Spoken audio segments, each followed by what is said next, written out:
नमस्कार। ज्योतिष और जीवन चक्र में आप सभी का हार्दिक स्वागत और अभिनंदन है।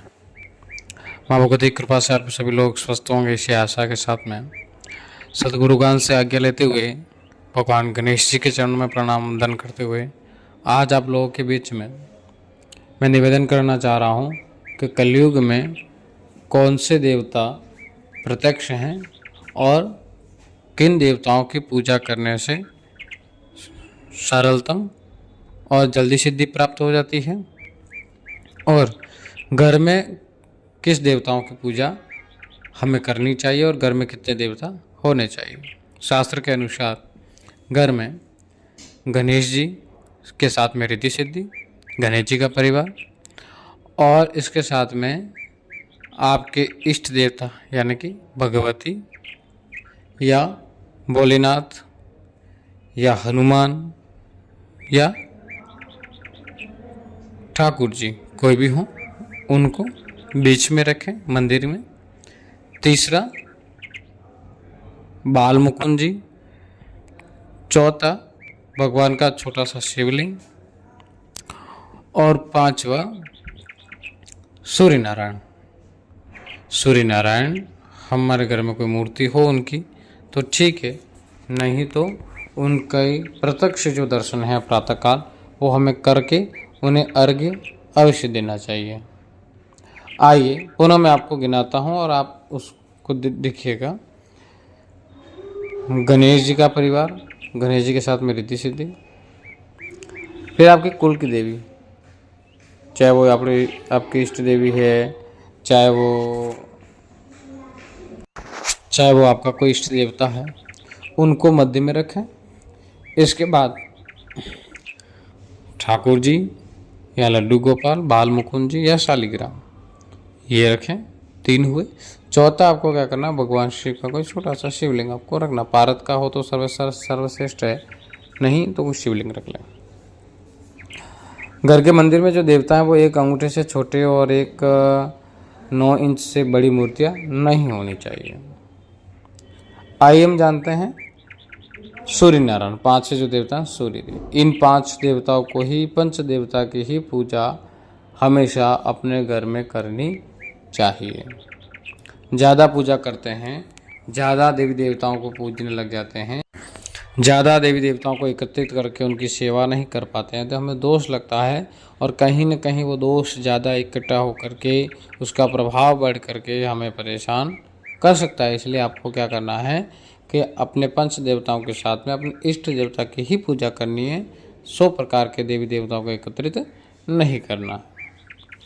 ये तो घर के मंदिर का हो गया। इसके बाद में महामाया काल का, बालाजी महाराज, भगवान शिव, काल भैरव और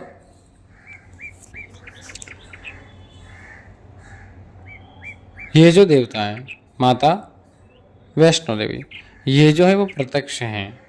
इन देवताओं की पूजा करने से हमारे घर में समृद्धि के साथ में जल्दी ही हमें सिद्धि प्राप्त हो जाती है।